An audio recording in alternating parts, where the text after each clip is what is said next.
Back to the Rings of Power again. I watch this show with a group of people, and it's enlightening. I give them a choice of what to watch, and every time they pick House of the Dragon over Rings of Power, if there's a House of the Dragon to watch. Last week, one of them even opted to watch a quiz show instead of Rings of Power, and that's a show that they don't even like.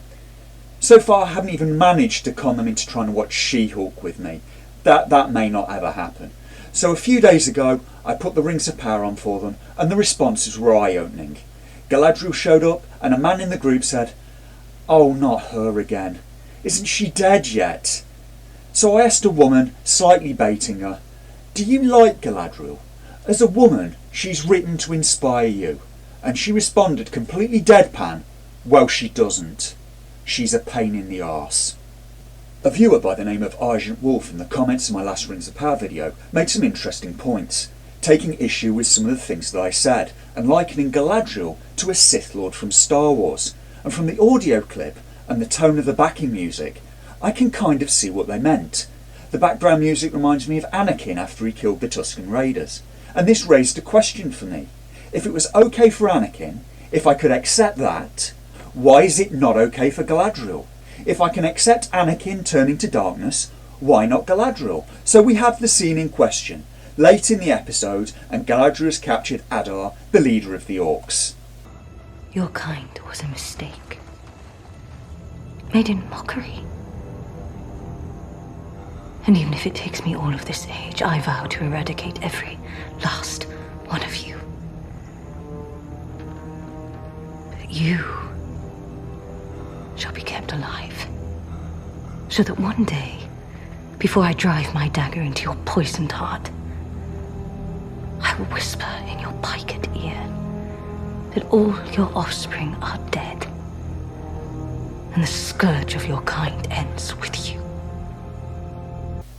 The problem with how the Rings of Power has Galadriel is it goes far beyond Anakin. Anakin killed the whole village of Tusken Raiders after his mother was killed. He loses it. He kills even the women and the children. Galadriel, in contrast, wants to genocide every orc in existence, and she's still like that hundreds of years after the loss of her brother. They've made Galadriel darker than Vader. Her ethics, if anything, are closer to Palpatine. The problem is that after Anakin killed the Tusken Raiders, he showed shame. He knew what he'd done was wrong. Galadriel, in contrast, shows no signs that she even feels shame about the darkness inside her. There are certain things a hero just can't do and remain the hero. Some things will make the protagonist an anti-hero. Some things are reserved for villains, and I'm inclined to say that sadism, torture, genocide, these things put a character firmly in the villain bracket. It's hard to do a film where the hero is a rapist and still try to sell the idea that they're nonetheless a hero. Frankly, it may be impossible, even if they kind of tried to do that in Wonder Woman 1984. And Jesus, Hollywood, your moral compass is broken. I guess spending years covering up for Harvey Weinstein will do that. The problem is, what makes the orcs evil? Is it that they attack first? Being the aggressor is morally bad. Galadriel and the Númenóreans just did that though. When they arrived on horseback in this episode, they knew who to kill immediately, based solely on their race. The heroes are displaying bigotry and prejudice, and the writers seem to have no problem with it. The subtext of this show is shocking.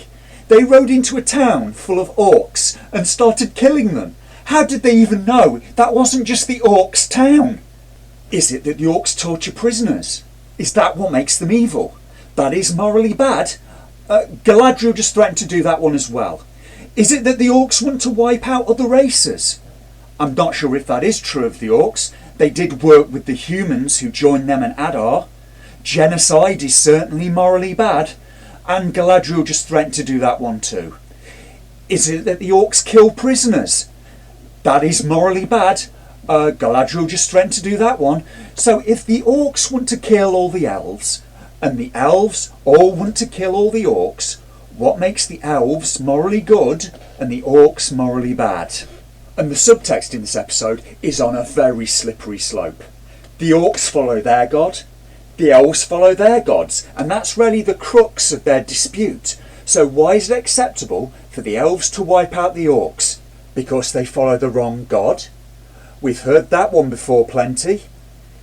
Is it because God's on the elves' side? Oh, that one rings a bell. Is it because the elves are prettier? Is it because the orcs were made wrong and are just inferior? The world's heard that argument before. Is it because orcs are lesser beings? We've heard that one.